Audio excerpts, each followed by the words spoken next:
When you're doing 150 capture, there's always something. What was your worst one? Like, what was the worst moment you had at a show? All right, so I was doing this show with this thrash band called Havoc. Awesome band. That was your first mistake. Thrash band. Thrash, it just sounds like something bad's going to happen. But it's usually a fun show. And it was at Church of Boston, which is that venue that I was telling you about that's in back of the Shaws over by Fenway Park. And there was a kid at the show who was in the mosh pit who, like, fell, and he went to BU, super duper nice kid, and he, like, bent his arm the wrong way. And I watched this happen, and if you've ever done a show and this hasn't happened to you, like, your whole life flashes before your eyes. Like, who's going to sue me? Who's going to... Did you see it snap? I saw it. And, we brought the kid outside, and, we called, we did everything right. Just threw him in the dumpster. Let him die. There's no evidence. Kid's probably listening to this now like, oh, man, I probably should have sued him. Hi, I'm Lance Tobin, and this is my golden hour. And he's a great guy.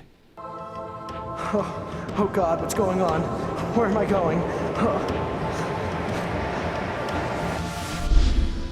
Dad? Yes, my son. I am Deuce, the deer god. I'm so confused. Who am I? Derek. Your true name is Darkules. Wait, what? Yes. You are Darkules, the god of the forest.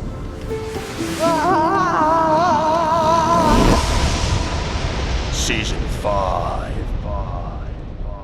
Hosted by your favorite podcast host, Big Bochi. You already know the deal, mother. What's up?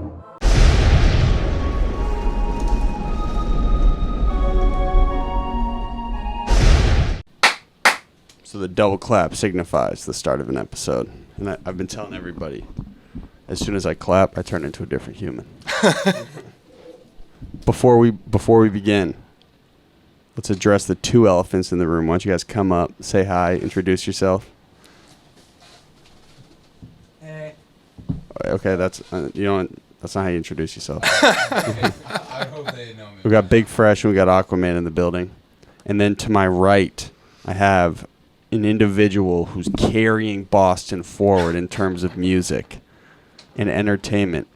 Whether people really know it or not, I think people in your position are like actually some of the few people who can really create opportunities for a lot of people at the most base level. Would you concur? Well, firstly, it's a very, very nice compliment. I'm a smoozer. I'm a promoter. We've been over this. Takes one to know one. And I would say that, yes, I'd say one of our focuses is absolutely building acts at every level. Do you want to... Actually, let me give you an elaborate start. To my right, I have a Crossroads talent buyer and / Live Nation. And when we continue this episode, I'm going to ask you kind of what the distinction is. But sure. Lance Tobin is in the building. Thank you, sir. It's a pleasure to be here. Yeah, do you kind of want to give a quick synopsis of who you are and what you do? Yeah, so I think Conor sort of started it off pretty good. I book all the shows at the Paradise Rock Club, and I work for Crossroads. And Crossroads presents books 4 venues in Boston, which are the House of Blues, the Paradise Rock Club, the Orpheum Theater, and Brighton Music Hall. We work sort of in a joint venture with Live Nation. And we also book a bunch of other venues in Boston. We book shows at the TD Garden, at Fenway Park, pretty much any size venue in Boston. I think we want to service acts and agencies and managers at every single level. And that's what we do. We put on lots of different types of shows, from music to comedy to podcasts and pretty much everything. And so one thing I know from being much earlier in my career in terms of throwing events, you got to be kind of a psycho to do it. You do. You got to like chaos. Do you think you feed off of it? I think people don't really know a lot of what promoters do. I think they think that it's a lot of marketing, which it is, but it's a lot of, like you said, problem solving, being on the ball, creating sort of continuity with different types of shows where there can be chaos. And that's kind of what we do at the venues, is we kind of specialize in dealing with, the PM at Paradise would say, an oh, by the way kind of a situation. So I think that's part of what it is. It's definitely chaos, but I think, I work with a team of people that are very, very good at dealing with this thing. Elaborate on what you mean, oh, by the way. Like, oh, by the way, there's something. And oh, by the way, is like an unpredictable kind of a situation. I think you do well in the concert industry to let everyone know about every single detail, so there's no unpredictable kind of things that come up. But they do, sometimes, because things could change. And we try to be good at fixing that. And I think that's really what I'm really the most proud of, I think, is that we run a company that can handle any kind of show and really do well with it. And I think you see lots of companies that focus on one thing, and that's great. But to be able to grow to a point where you've dealt with this stuff hands-on and do lots of different, kinds of shows, that's like where you have to be part of something bigger than yourself, to be part of a team. And it's great to be part of this team, and I think we do a very, very good job. Well, for a while you were on your own, right? Was it LT Live Presents? It was LT Live. LT for Lance Tobin. Yeah, I was doing shows with my own money, which, sometimes can go well, sometimes cannot go well. I think it's lots of swings. Yeah. Very scary. But I think you definitely learn a lot. And, I definitely wouldn't be booking shows at this level if I didn't start out doing those. I think that's what gave me the confidence and the experience to book all those shows, yeah. So how did you network to a point from being like a local promoter? Because I remember you said you had started it with the Middle East, as did I. I'm like a younger you, man. Yeah, dude. Honestly, you're like my big bro. You're killing it. You definitely got the fire. Yeah, man, you definitely got the talent. Can you give a quick startup of you being the accountant, hating being an accountant, switching over to going to Berkeley and that whole circus? Yeah, I'll try not to be too long-winded. Does it feel like a past life? It does. It's crazy, man. It's crazy. 10 years ago now, I think, was when I first moved here. But yeah, I was a tax accountant in Florida, and I grew up in Boca Raton. A lot of doctors and lawyers and tax accountants and car insurance and people doing that type of stuff. Not a lot of people go into the arts. And I was doing taxes. I had my own company. Things were going well, but I just wasn't really satisfied with my life. And one night, on a whim, just sort of threw everything at Berkeley. And I got in. I came up here. I learned about the music business and kind of slowly transitioned out of doing taxes. Well, is that my phone going on? Let me make sure I'm not annoying anybody. You're right in front of the computer. Would you mind just catch? It's Wasim, obviously. Can you just rewind a little bit? So you were actually running your own accounting practice, though, right? Yeah, it was called Tobin Tax Preparation and Accounting Services, and we did mostly young startups. South Florida, there's no state income tax, and it's very, advantageous for people that are sort of wealthier to start up businesses. And we saw all different types of businesses, but in Florida, you deal with a lot of housing, a lot of stuff like that. So we did a hardwood flooring company. I mean, I had a lot of plumbers. I had a lot of AC guys. How did you acquire your accounting senses in your family? It's weird. I went to a high school, a public Florida high school, which I know we have a rep for not having such great public schools. But in Boca Raton, Spanish River High School has a class that teaches you how to do books, and they have 2 levels of financial accounting, and I was fortunate to take them. And yeah, they make you go through a tax return, and I think if you like it, there's a lot of businesses that are looking for help to do this. So I started off working for a very, very small specialized firm. This is pre-college, right? This is basically when I was coming out of high school, when I was first getting into college, yeah, and I started doing all this stuff. But you've been hustling since way back. I've been doing taxes since I was a young teenager, earning money since I was probably 19, 20 years old, and then I just grew it from there. But I think music was always in the back of my head as something that I wanted to do, and this was always just kind of a stepping stone to get up here and to be doing this, and I'm thrilled to be doing this. But it gave you kind of a base business sense, right? Because what I'm realizing is most people who exceed in their industry or exceed within their company, everyone has one specific niche that they're good at. Like whether it's marketing, accounting, or management, or finance. So like accounting for me, terrible. So bad. Like let's just rip through the budget. Let's just get it done. You know what I'm saying? Marketing though, I'm good at that. Abu. He's a computer science guy. Jack, that's my bestie. But have you seen have you seen some like your practical business knowledge and accounting transfer over to some of the music stuff you're doing now? Yeah, I think when you work at a tax firm, you see lots of different types of businesses, and there's a lot of similarities and there's a lot of differences. But in the general sense, I think a lot of businesses need the same nurturing and need the same things, and the concert business is no different than that. You have a product, you have customers, both, I guess you could say, internal customers and external customers. You have a group of people that you have to work with. Different ownership kinds of structures, and being able. You sound depressed just thinking about the old accounting days, man. It's crazy, man. It was a crazy time, but I think what you said is right. I think I definitely took something from it, and it helped me to kind of understand, even just looking at the statements for the business, looking at how the venue's doing. I think that's such a big thing, but not necessarily something you have to know going into it. I think people who are young, who are looking to get into the business, you don't have to go learn all the financial accounting stuff, but I think the more you do learn with it, the more it'll help you. That stuff is really, really great to know, sure. So what Lance also was saying is like I'm sure you were growing your own business, right? When you were like 22 to 24 with the accounting stuff. Mm-hmm. Like that, it's a very rigid business. And then he totally switches completely and gets into like chaos land of booking shows. So was a lot of that off the precipice of just being like, just kind of fed up with like the old business? Yeah, I mean, I think it was just one foot in front of the other, one step at a time. And I wasn't looking long term. I was looking short term. It's like, I like doing this. I've kind of hit a point with taxes where I'm not happy. What am I going to do? I'm going to go to Boston. And then I was here and I was playing bass and I liked it. I needed to get back into the business a bit. I started to manage a young band that was only with each other for, a couple of years, and then they broke up. But I think that was a step. And then from that... Managing around here, venues around here and stuff? I was managing this small local band called Juice. There's a lot of Juices in Boston throughout the year. There's Just Juice, and there's Juice from Boston College. This was a Juice from Berkeley that kind of split up years ago. But just working with them, I kind of learned, lots about what different clubs need. And when they split up, the clubs were still calling me for shows. Like, do you have any other bands that could do this?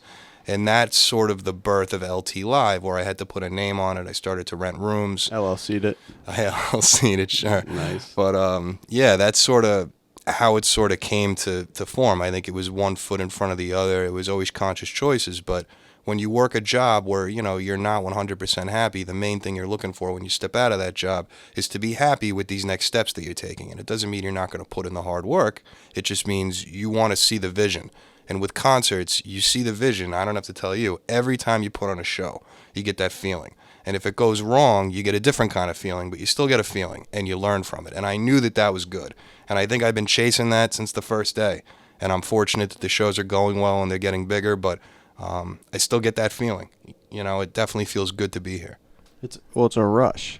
Like, there's nothing like, if you throw a successful event, there's literally nothing like it, man. It's like, oh, man, look at all me bleeding out of my eyes, and, like, look at all these people that came and had fun. Yeah, it's not about the ego of that you did something great. I just think you're a part of something that's bigger than yourself, and you watch this whole thing work, and you realize that, like, hey, this is a great city, these are great people, this is worth kind of sticking around, this is worth putting all of it into. Mm-hmm. Yeah. Yeah, I also think there was something I realized about events. The first event I had thrown was this big club event in Providence, and I was like, okay, cool, it was successful, so I'm pumped, right? And like, cool, good for me. Like, all these shorties know I just sold out this massive club. But it was in some of the later events when I realized, like, damn, bro, like, the best takeaway is like when people leave and they just have like a dope time. It's like such a good feeling. Yeah, I think I really saw it once. I was doing this show at Brighton, and we started doing this this dance night. It was like a goth dance night, and For reference, can you just elaborate on dance night is, because it's kind of dance night is basically So dance night is basically like every day of the week we do touring bands, and they show up at 4 and we load in, and they're out by midnight, and the genre is different, but we do touring bands pretty much every night. So on the weekends, once in a while, we'll do a dance night, which is not a touring band. We just hire either... It's a DJ. A local DJ. It's a theme night, typically a cheaper ticket. It's a way for fans to get in to see the room that might not have had some interest in some of the bands that we were booking, because not everyone's going to like everything. So that's what we call a dance night. So this was a night that was themed for goth music, and very, very cool night. I didn't really grow up on goth music, but once I started to book it more, I think it's very, very cool, and it's a safe show, and people love it. And Sounds the opposite of safe, man. it's totally cool. I promise you, it's nothing funny going on.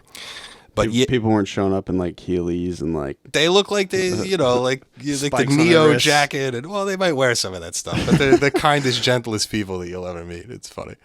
Have you ever done an Insane Clown Posse event? Yeah, You did? years ago. What was that like? I worked at the Palladium for years, and yeah, it was wild, man. ICP. But anyway, let me finish really quick. So I met this couple that ended up getting married at the venue, and it was this huge, like, seminal moment where you realize that, like, people are falling in love at these shows. People are figuring out their lives at these shows. Like, you're creating some of these moments, or you're a part of creating these moments that are huge. And I mean, I met these people, and they're like, if you didn't do this night, then I wouldn't have met my wife. I wouldn't have met. And yeah, they ended up getting married at Brighton Music Hall. They sort of recreated the night that they met. Wow. And just being a part of that was Did you like book the surreal. wedding? Yeah, we booked. Wow. We booked the wedding. And let me tell you something. That's the most difficult, clearing a date, where you have to clear holds off a date. It's like, if they don't win the challenge, like, they're losing their wedding date. I know, yeah. That's so difficult. Did they pack the whole place for Brighton? They did well, but there was a lot of round tables, catering tables. It was a different kind of a show. It wasn't just a bunch of people, kind of standing around. It was table service, and it was cool.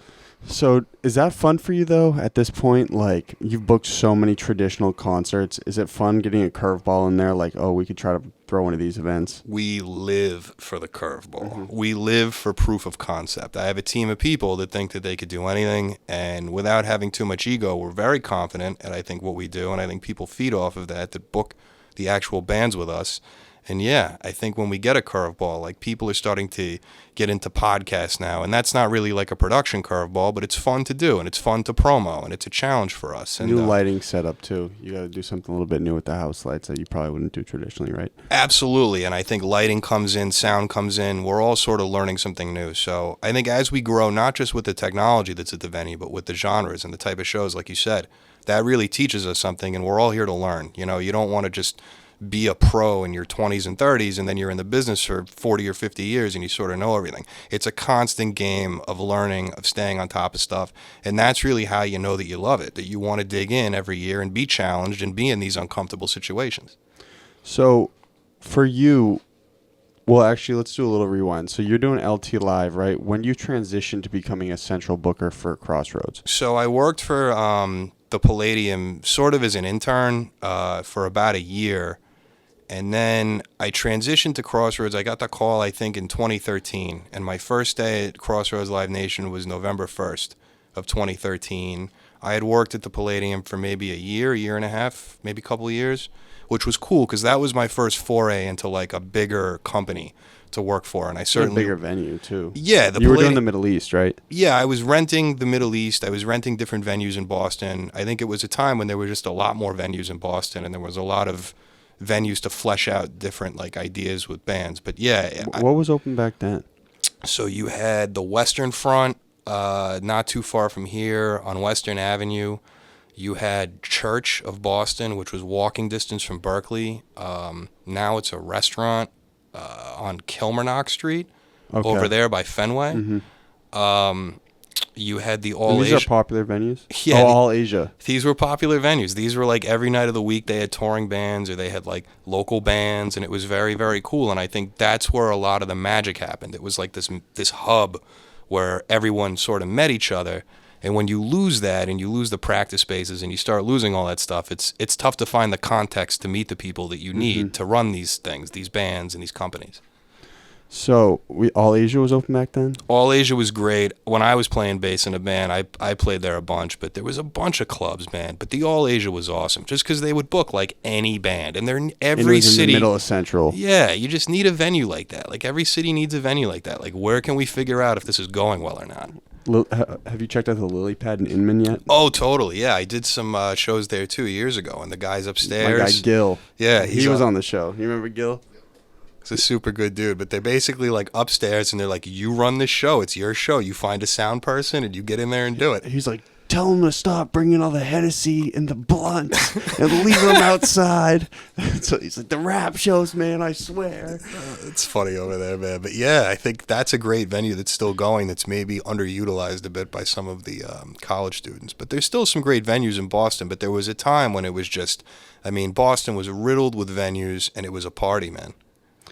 And you were at Berkeley during this time? I was at Berkeley. I was at Berkeley 2010 to 2012, and I was pretty much doing shows the whole time that I was there. And then, yeah, I mean, pretty much the whole time that I was there going through now, yeah. When did you decide you'd rather be on the business side and executive side of music as opposed to actually playing? I think when I saw that I could make a little money doing this, and I was able to financially start to see the end of the road, with giving up my clients. And, you know, it's a conscious process where, you know, people are calling you and you're looking at hiring new clients, and you say yes, and sometimes you don't feel good saying yes, and people that run businesses know that. You don't always feel good taking on more work. But I got to this point where I was like, I know I'm going to make money from these shows. I know I'm going to do well. But to be 100% honest with you, I don't think that I could really afford to give it up until I got the job for Crossroads and signed a contract and started working full time. And I'm grateful that I was able to kind of do that. But yeah, it was sort of a transition out of it. I didn't just wake up one day and say, I'm not going to do taxes anymore. This was how I made money. And I'm very, very fortunate that I was able to have the freedom. It was a seamless transition. Yeah, to kind of do that. I mean, I know people that have had more of a rocky road with it, and I'm fortunate that I had that, yeah. So when does that Crossroads contract come in? And for you, you're probably like, oh my God, I have resources now. I don't have to do everything on my own. It was great, but it was a transition. Like, you know, when you're in indie, I mean, you do everything yourself. You wake up every day, and whatever you choose to do, that's what the business does. I'm going to flyer today. I'm going to do this today. I'm going to do that today. I'm going to do single event liability, you know, quotes for coverage, for the policy, for the... I mean, you could wake up every day and literally, you know, choose what to do. And I kind of forgot where I was going with this. What was the question? Sorry. What was that like, transitioning from having resources in Crossroads saying, hey, Lance, come book for us, man? So you sort of have this team, and I think the team is really what helps you grow, because it's not feasible to do everything yourself. Even if you're an indie and you're doing your own shows, you get to a point where you have to bring on an intern, and then the intern turns into the marketing person, and you hire another person to work under them. And I think that's the biggest thing that I would say is a benefit to working for a bigger company, is you have a specialist. All day I'm doing research on bands and doing numbers and figuring out how shows are going to do. All day they're looking at the new social media and how to figure it out, and everyone becomes kind of a specialist. And I think as the team gets bigger, you're able to get more done, and certain shows are just meant for bigger companies, I think, because they need more labor. For sure.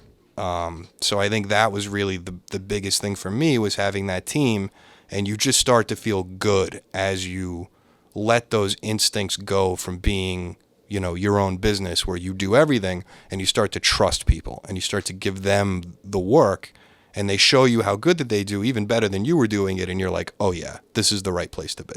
Were you hesitant at first? Yeah, and I think anyone is, because you're in charge of the quality of your work, but that's the trust of working for a bigger company, is not only that you're going to take care of me, but you're going to go get the best talent in the city, and I think we do a good job of that. I mean, we brought on lots of people since I've been here, and yeah, we have a lot of young budding talent that's in the office that will turn into some of the most talented people doing these shows, sure. But remember, you're the boss. You can't outshine the boss. I don't know, man. I come to the office, there's a lot of people telling me what to do, but listen, it's part of it. With that being said, Jack, shouts to you. Thanks for helping me make the events happen. Boo, I'm excited to bring you on to some of them. It'll be fun. So can you kind of elaborate on the distinction between Crossroads and Live Nation and like what the partnership is? Yeah, so basically I was speaking on the venues that we book. Crossroads is kind of the arm that books the clubs.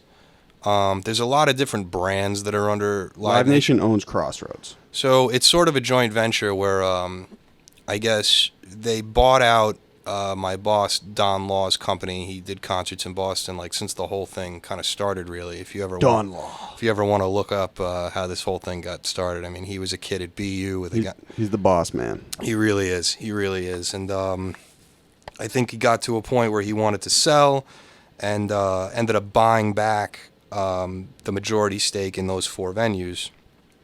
the Orpheum, the House of Blues, Paradise, and Brighton. And that became a joint venture called Crossroads. But then there's different sorts of ownership stakes in different venues. Some venues we book, some venues we manage, some venues we own. But yeah, through the Live Nation Boston office, we're sort of booking lots of different shows at lots of different venues. But that's Crossroads. Crossroads is like the smaller club's arm.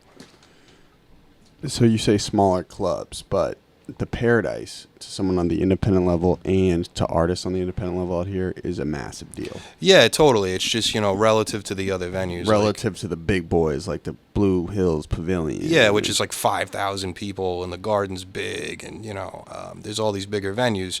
We would call those sort of smaller clubs, 1,000 cap clubs. So what's the lily pad? Like your bedroom? Lily pads is like an intimate showcase room. Yeah, okay. You're being kind. Something like It's that. like 110 people. Different rooms for different shows, and I think every room offers something different. And, sometimes you need a good 110 cap room. Yeah, do you ever, to like sharpen up on your skills away from like a big production, do you ever like sign up to do a smaller room?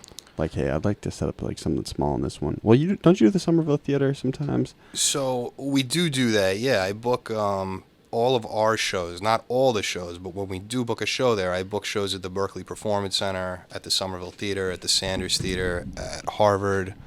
Sanders is great. Sanders is one of the most beautiful rooms in Boston, so it's cool to get to do something different. When I was booking Brighton Music Hall, I had the chance to go do shows at Cafe 939 and Once, and that was really when I could go and take a chance on like a smaller act. Now I'm doing Paradise. There's younger guys in our booking team who do those shows, and it's more like I'll go to them and I'll tell them about something that we should try something, but they already know it because that's what their job is. Yeah.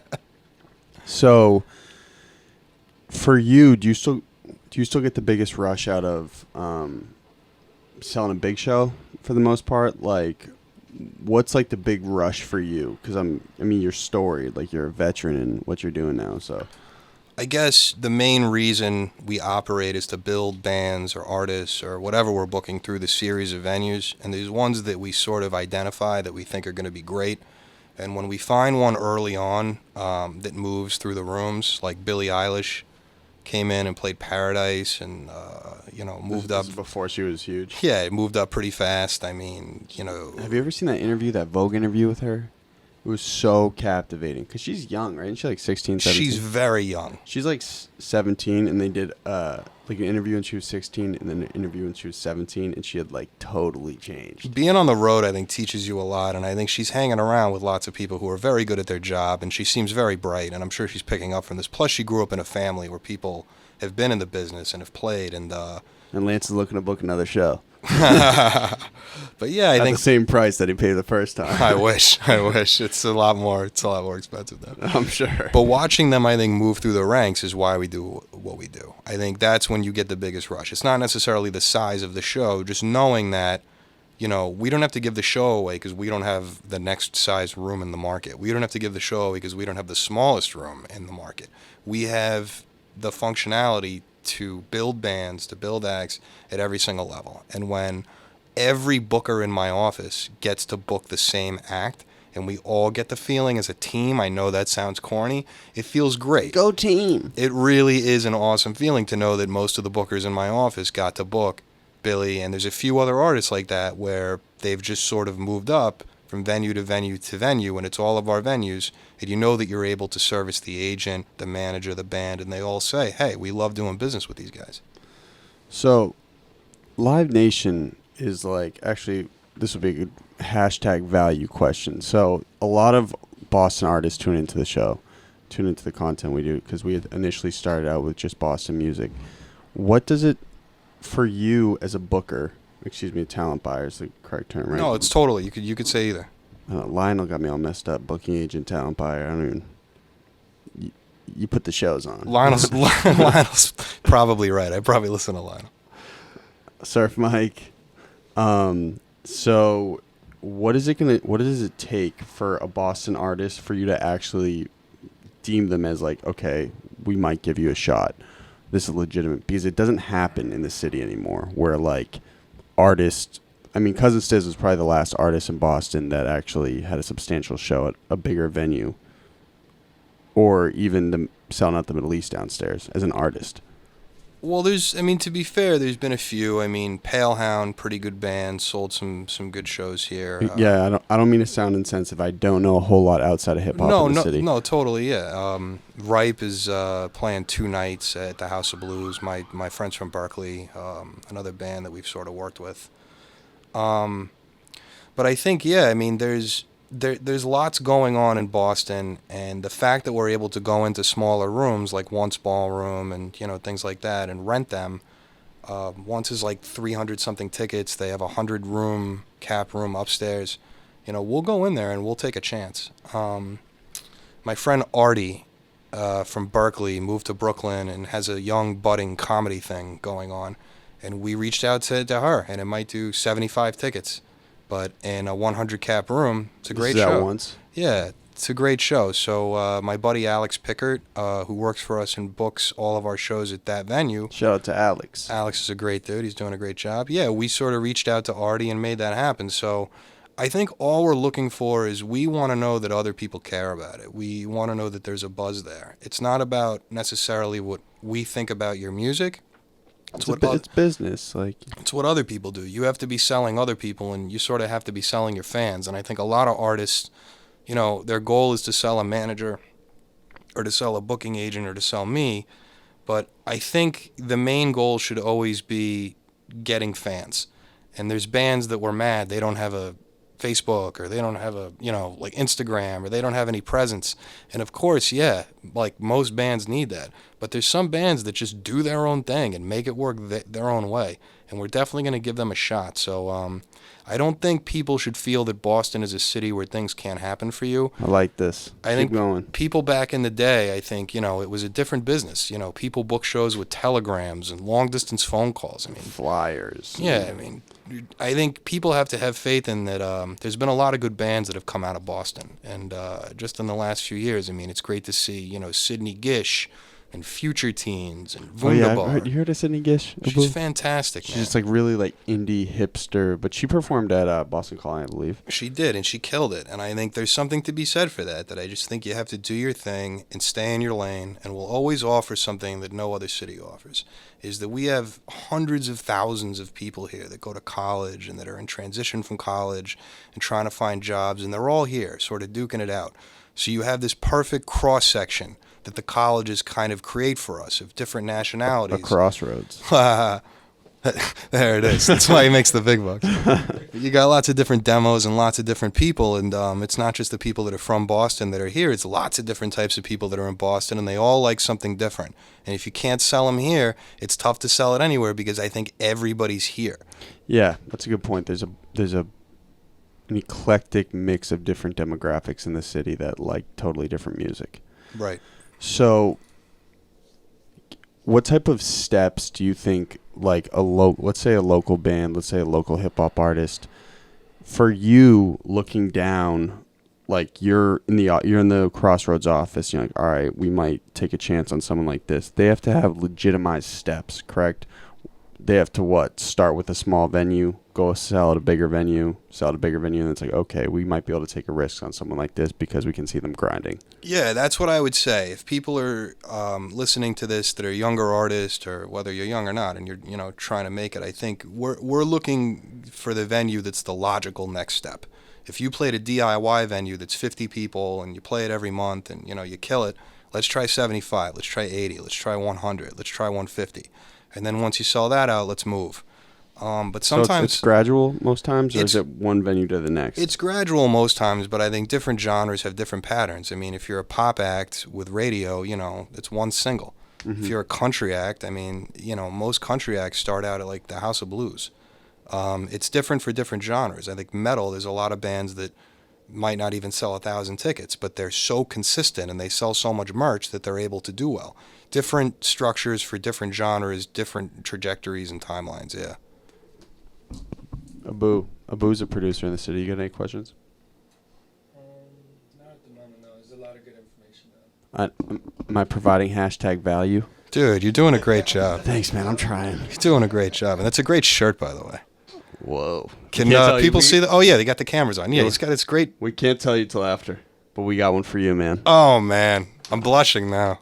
Hospitality. I love it. I love it. So when I think there's also a bad connotation with the word promoter. I used to hate being called it because they usually picture like sleazeball. You know what I'm saying? Like, oh yeah, and we've all dealt with them, and I think it's part of it, and I think it's part of the lesson. Like, you know, your first job is always not usually the best job, but like 30 years later, you've taken things from that job. Got to do business with some of the scumbags. I think it's not going to make or break your band.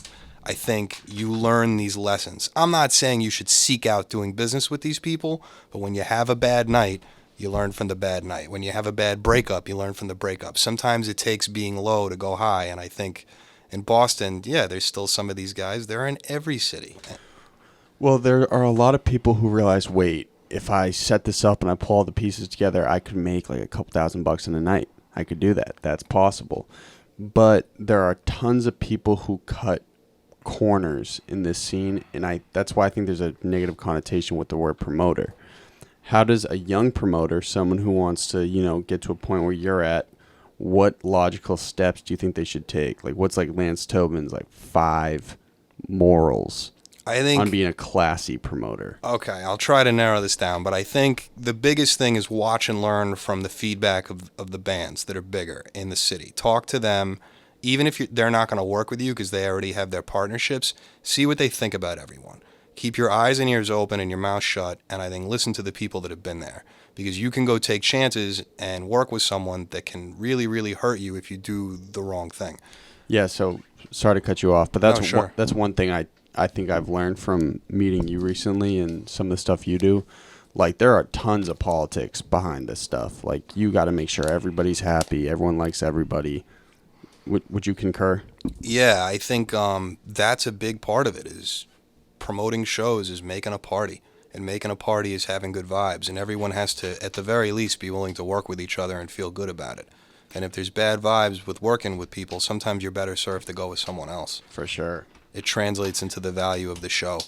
But yeah, I think working with the right people, I think early on, you're going to make some errors, but you should listen to these people and see what they think. Like when I was here, there was a lot of young metal bands that had been here that were doing well and were sort of making buzz.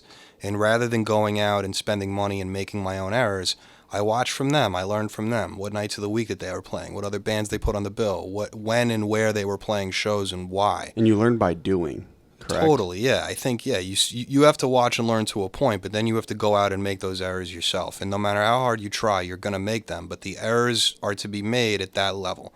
And those shows are crazy, and those shows are a party. And we talked about the oh, by the way. There's always an oh, by the way. When you're doing 150 capture, there's always something. What was your worst one? Like, what was the worst moment you had at a show? All right, so I was doing this show with this thrash band called Havoc. Awesome band. If that was your first mistake. What? Thrash band. Thrash, it just sounds like something bad's going to happen. But it's usually a fun show. And it was at Church of Boston, which is that venue that I was telling you about that's in back of the Shaws, over by Fenway Park. And there was a kid at the show who was in the mosh pit who, fell, and he went to BU, super duper nice kid, and he, bent his arm the wrong way. And I watched this happen, and if you've ever done a show and this hasn't happened to you, your whole life flashes before your eyes. Who's going to sue me? Who's going to... Did you see it snap? I saw it. And, we brought the kid outside. And, we called, we did everything right. Just threw him in the dumpster. Let him die. There's no evidence. Kid's probably listening to this now oh, man, I probably should have sued him. But he was very, very nice about it. And, I talked to him the next day and everything was fine. He went to the hospital. It was fine. I don't think there was anything really wrong with it. I think, we got fortunate. But I learned about single event liability insurance, and that was a big move where I think you learn that you need insurance for a show. You're not in control of everything. Things have to happen. Sometimes what separates the amateurs from the pros is making a little less money to spend money on that, playing the long game, not the short game. And that was a moment when I learned, hey, I'm not just a college kid drinking beer, having these fun at shows. I mean, people's lives are kind of at stake while I'm in the venue. And the biggest thing you have to keep in mind when you're doing shows is keeping people safe. And that was sort of a big moment for me early on, learning that no matter what show you do, pop show, this show, that show, everyone needs to be safe. Bad things can happen, and you always have to prepare for the worst. And part of that is planning for that. Yeah, so that's another thing. if you're a show manager or show promoter, when you throw shows, how much of it are you actually able to enjoy? It's like working a shift. It's like when you go eat at your favorite restaurant, but now you work at that restaurant and you're in the weeds and it's busy. It's like, are you still like enjoying it? Yeah, but for different reasons. You have like 15 minutes that you like where you can just sit and chill, right? I think it's the personal like interaction of going to the show. I think the scene kind of becomes a family, and it's just nice to see everybody. You know, I moved away from Boca Raton and I'm up here and I met a whole new bunch of people and they're like my family now, and it's nice to be sort of part of that. And that's, I guess for me, part of the fun of the show is just seeing everyone and knowing that there's not that people there for you, but that they're there for the bands. It sort of lets us know that we're all doing our job. Are you anxious on the day of? Not really. Not anymore. I think the production people are. I'm more anxious with challenges and deals to make sure. I mean, that's really when we shine. We sort of all pass the ball around, and my time is to get the show, to make sure that we clear the date, that the deal's right, that everything comes in, we budget for all the stuff. You like the person, XYZ. But I would say this, I don't think our production team gets nervous day of show. They're all very, very solid, and certainly we have some new people. But you get to the point where, you know, the first thing you do when you're a band is you pull up and you knock on the door, and the production team shakes your hand and lets you in, and you kind of get a feeling. You know, like, how do I feel about this venue? How do I feel about this person? How's my day going to go? Because they're there the whole day. And, you know, what we try to do is work with people that make people feel good. And at Paradise, we have this legendary guy named Billy Budd who's been in the business for years. Shout out to Billy Budd. Billy's just an absolute legend. I'm learning from that guy daily. And, yeah, he's the one who greets the bands, and I think it's the beginning of what they feel is a very good day for them. So no one's nervous, and they're getting on stage, and we get them everything that they want. I mean, we literally are there to make them feel good, to make them feel comfortable, so that they give you guys the best show. Mm-hmm. So, quick segue. Live Nation is taking over the world. I don't know. I'm just in Boston, man. But I read the papers, and I think it's great to see them doing the things that they're doing, getting into more festivals. And well, there's no competition, right? It's pretty much monopoly. There's another company called AEG. There's Madison Square Garden Group. There's all these different companies that are trying to do it. But I think Live Nation is very well leveraged in lots of countries, and on a global scale, I think they're doing very, very well. Live Nation pretty much owns like all the most major venues. And they did a massive merger with Ticketmaster, so they own the ticketing service now, and they have talent agencies, and they're huge.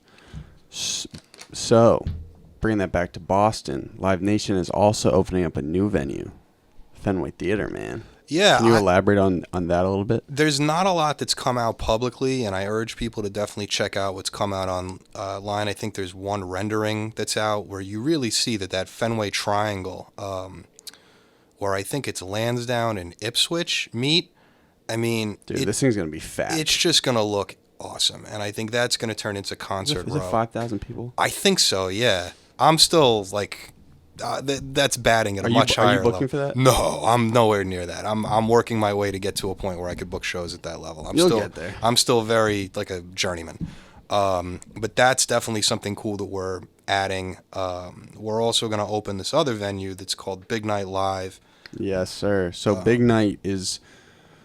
It was actually really cool hearing that from you. How you guys are crossing over. But Big Night is kind of the entertainment company in the city that owns all the poppin' clubs.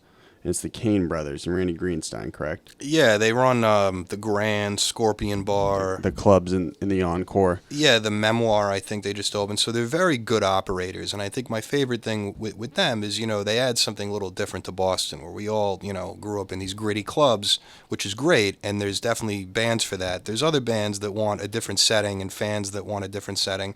And as Boston is, getting a little fancier, we're going to offer something, I think, for that demo. And we'll still have, the continuity with our product at Paradise and Brighton. But this just adds to the mix. They're going to have the beautiful red lanterns that I think people are kind of used to seeing at, like the big night places. And it's going to be decked out to the max. They're putting tens of millions of dollars into this venue. And Boston's never really... right outside the TD Garden. It's going to be part of what they're calling the hub complex. It's going to be like restaurants and bars and nightlife. And when I was, a kid in Boston...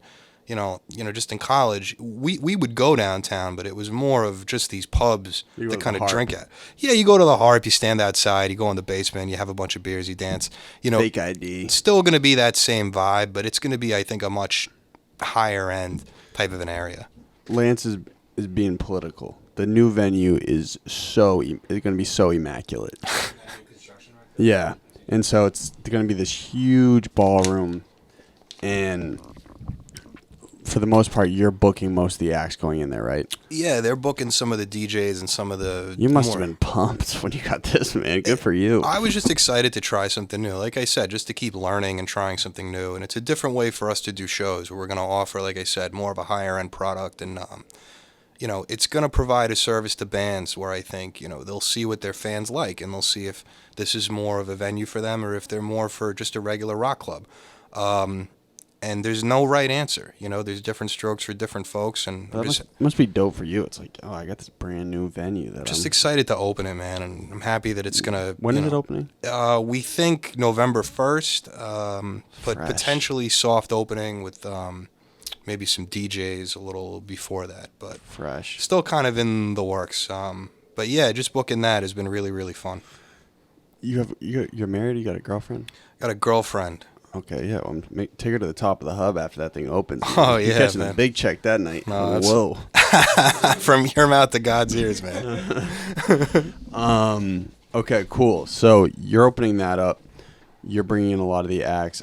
One note I want to make is I think a lot of people don't recognize in the city that, like, yes, there's this kind of division between all this independent level art stuff, and then there's this, like, big entertainment stuff growing. What, Pit Stain? Is that what you're looking at? Don't throw my focus off again. I got a haymaker waiting for those teeth. Oh boy. Oh boy. But I think there's this space in between that people don't really know how to work through. You know what I'm saying? I don't know where I'm taking this now. Jack threw me off. Thanks, Jack. That was supposed to be profound, bro. Thanks. Shave your face, man.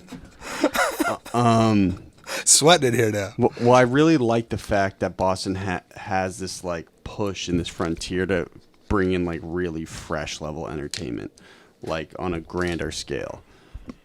That's new to the city, right? I mean, I think we're talking about the same thing where people have chances here to do something great in great rooms and great venues. Mm-hmm. And well, there's a casino here now. There's these fat clubs in Seaport, if you have a great product, I think there's lots of different, we would call them assets, but, venues and rooms and different businesses to try things out at. And that's what makes Boston cool. I think it's like a little city, but you can come here and you can get your feet wet with this, and you could see if this works for you in a business sense and an artist sense. Sure. So I just had Dave Wedge up on the show. Dave, he wrote Boston Strong, which was adapted into Patriots Day, the movie. Mm-hmm. So he's like a figure in the Boston film scene that's kind of like making moves, I was like, hey, man, what's going to take for Boston on a film tip to turn into like a New York or LA? He's like, it's never going to happen, man. Okay. He was very blunt about it. Do you think what type of steps could Boston take to become a more legitimate music city in terms of business? Well, it's difficult. Like I a think label or Boston's always been a transient city because they have the colleges here and they're invested in the colleges, and the colleges are really invested in the city too, where they're landlords and they own buildings, and a lot of the population comes and goes. And that's what makes it tough is if you're a manager, if you're an agent and you want to open up an office in Boston, 4 or 5 hours away, you got New York City. So if I want to come check out an act in Boston, I could go there. New York, I think, makes more sense for most managers and labels and things like that. Infrastructure, right? Just because there's so many people there, the clients that they're doing business with, the labels and everyone, that's where they are. So it's kind of everyone is kind of interconnected to each other, and someone has to make the big splash first. But geographically, we're very close to New York, so to open up an office in Boston, it would really take more permanence for the artist to be here. And it's difficult because it costs like a ton of money, and you come out your first couple years, it's difficult to pay the rent in Boston. Elaborate on permanence. Like you need a massive artist to blow up here and stay here. You need someone to stay here. Like you look at Ripe. I mean, Ripe's a case in point where, they could have gone to Denver with the jam scene and, played like a Red Rocks early and done well, but they stayed here because we offer this little New England route. And they played a lot of the colleges like UConn and Maine, and they were able to do that for not a lot of money because of how close that everything is, and that's really what made it work. And they stayed here, and they hit that run, and they kept doing it, and they grew, and they grew, and they grew, until an agent came from New York in town, which was a fun night, to sign them. And I think that was really what made it work. If Ripe had moved and had to rebuild their band, maybe it would have happened, maybe it wouldn't have happened. I mean, they're a bunch of talented guys, so I mean, there's a chance. There's always a chance. But the fact that they stayed in Boston and became this go-to product for so many bookers in New England, so many people were taking a chance on it that someone else had to. In comes the booking agent, the rest is history. So the biggest thing to stress is that people in Boston might not see the face-to-face with the agent and the manager, but they're out there, and they're looking. They're looking everywhere, trust me. Every agency, there's a bullpen of young talent. And what I mean by that is people that are looking to be agents and bookers, and they're interns, and they're lower-level people who are just there to try to work and get their feet wet. And they're all day, 12 hours a day. Lunch is brought in for them, trying to find new talent. If you're doing well, they'll find you. Trust me that they'll find you. And I have faith in this business that we do a good job of finding talent and making sure that they get what they need. And it doesn't necessarily mean that it all has to happen in Boston. It would be great if they were here, but I don't think it means that Boston is less than because they're not here. The thing that makes us great is that we have the clubs for the people to go play, and you can go do all the things that you need to do to get noticed. Once we become a city that doesn't have the marketing, that doesn't have this like infrastructure for bands to be able to play, and all the venues are turning into banks and shopping centers and Target and Bed Bath & Beyond, then I'm worried. But right now, is that going to happen? I mean, honestly, every time we're worried about a club closing, a new one opens. And people were talking about there's no new small rooms. You know, I think what Daniel Carswell is doing at the Hong Kong is a godsend. I look at that new venue, the Jungle, which is a spin studio. Hong Kong and Faneuil? Hong Kong and Harvard Square, the Chinese food restaurant. Oh, I don't know where that is. So all it takes is people who want to see bands, and they're going to go into a venue and have a talk with the manager and rent a PA and give it a shot. And that's what Boston is. It's, you know, people want to see these shows. You can turn anything into a venue. Abu, you got to tell the Middle East gang about all this opportunity. Well, that wraps up our hour. I had a great time, man. Dude, this was great, man. Business. Shake. So this is how we start and end the episode. You say hi, your name, and this is my golden hour. Directly after no break. Hi, your name, and that was my golden hour. So I say hi. You just looked at me so blank. Hi, I'm Lance Tobin. This is my golden hour. And then... That was my golden hour. No, hi, I'm Lance Tobin, and that was my golden hour. hour. Hi, I'm Lance Tobin. That was my golden hour. So it's this is, and then that was. Okay. Because it's a little post-production. Okay. I'm not much of a performer, but yeah. Hey, let's give it a try. If you mess up, so is 89% of the other guests. Okay. And then we just go back and do it again. Okay. Which camera do you want us on a boo? Which $500,000 camera? Okay, that one? Cool. Whenever you're ready, man. Hi, I'm Lance Tobin, and this is my golden hour. And he's a great guy.